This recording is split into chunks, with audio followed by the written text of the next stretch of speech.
Every person who was caught on To Catch a Predator was a scumbag. However, some were scummier than others. Clifford Eric Wallach is arguably the worst man caught on To Catch a Predator. It wasn't for what he said, but for what he brought with him. Oh no. He brought his son with him. He's got his child with him. Wallach brought his 5-year-old son with him to the Sting House, something no other Predator had done. Because of this, Dateline NBC decided not to conduct an interview, and Chris Hansen instead flat out told the 40-year-old what was going on.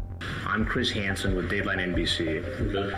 We're doing a story on adults eating children, and since you have your child here, I'm not going to pursue this. Okay. But I think you know what you were doing here, don't you?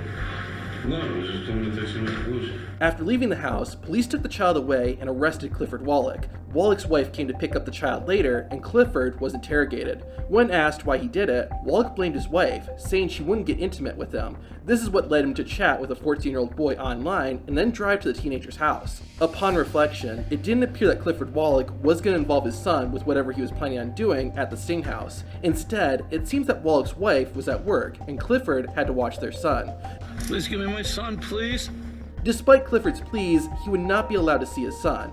After the arrest, the Department of Child and Family Services decided that Wallach could not continue living with his child. This forced Clifford Wallach's wife to choose to stay with her son or with her husband. Despite everything Clifford had said and done, she decided to stay with him, and their son had to live with relatives. As for Wallach himself, he faced some serious charges. Rather than plead guilty and try to get a lighter sentence, Wallach decided to go to trial and fight the charges. Part of the reason why Clifford, the big red perv, might have taken this chance is that his chat log was extremely short, and there was nothing on it that would indict him. Wallach instead decided to talk to the 14-year-old boy over the phone, who was really an adult pretending to be a child. That's where Clifford explained exactly what he wanted to do to the boy. Presumably, the 40-year-old thought there wouldn't be any record of what he said since it wasn't typed. However, the conversation was recorded by the Florida law enforcement, and this would be used during Clifford Wallach's trial. Another reason Clifford may have decided to fight rather than settle is that he came from a well-off family, and his wife was continuing to support him. Anyways, Wallach eventually had his day in court. His attorney argued that Clifford Wallach was just fantasizing and never intended to do anything with the person he thought was 14. The lawyer repeated Clifford's own claim that Wallach was just going to take his son and this teenager out to eat. Wallach's attorney concluded that the jury was being ordered to be thought police and it wasn't against the law to have a fantasy. The jury didn't buy the argument and found Clifford Wallach guilty of the charges brought against him. On January 8th, 2008, over 2.5 years after getting caught, the now 42-year-old appeared in court for his sentencing. He pleaded with the judge and made one last attempt for leniency. Clifford Wallach said, quote, "Your Honor, I deeply regret the decisions that I made on April 23rd, 2006, and do not blame the efforts of my mistakes on the Fort Myers Police Department or perverted justice. I believe that these organizations were working on behalf of the best interests of the public. I have no one to blame but myself for the current situation that I'm in. Sir, I have caused an enormous amount of national humiliation for my family that should have never happened. Your Honor, I am pleading with you for mercy. I have already been punished beyond means, and sir, I am begging you for leniency in your decision for punishment. I would like to start picking up whatever pieces I have left and try to put them back together. I know that it'll take a lot on my part to repair all the pain and suffering that I've caused." While this may seem heartfelt, a comment years later would tell a different story. In 2020, Clifford Wallach made a post on a website called the Florida Action Committee.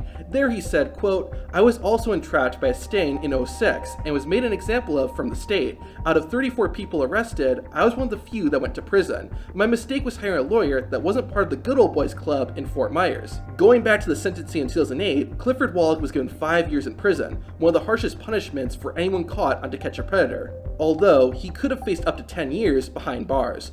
Wallach also had to register as a lifetime offender. At this point, Clifford would also give up his parental rights over his son, who it seems like was continued to be raised by relatives. After the sentencing in January 2008, Wallach would spend the next 5 years of his life behind bars in Florida. Clifford gave some insight into his time in prison in the previously mentioned Florida Action Committee comment. Wallach said, quote, "The prison was a nightmare. Being abused by the Department of Correction Police was worse than the abuse I took from other inmates. They kept moving me from camp to camp until finally I was ill to be placed at a protective custody camp. The whole ordeal was a nightmare. Not only was I entrapped, but since this was done by a vigilante group and Dateline NBC, it was run over and over again, especially during my trial. I ran out of money during my appeal and suffered." In early 2012, Clifford Wallach's prison sentence was up and he was released, but did have to serve a 10-year probation, which, of course, he is no longer serving.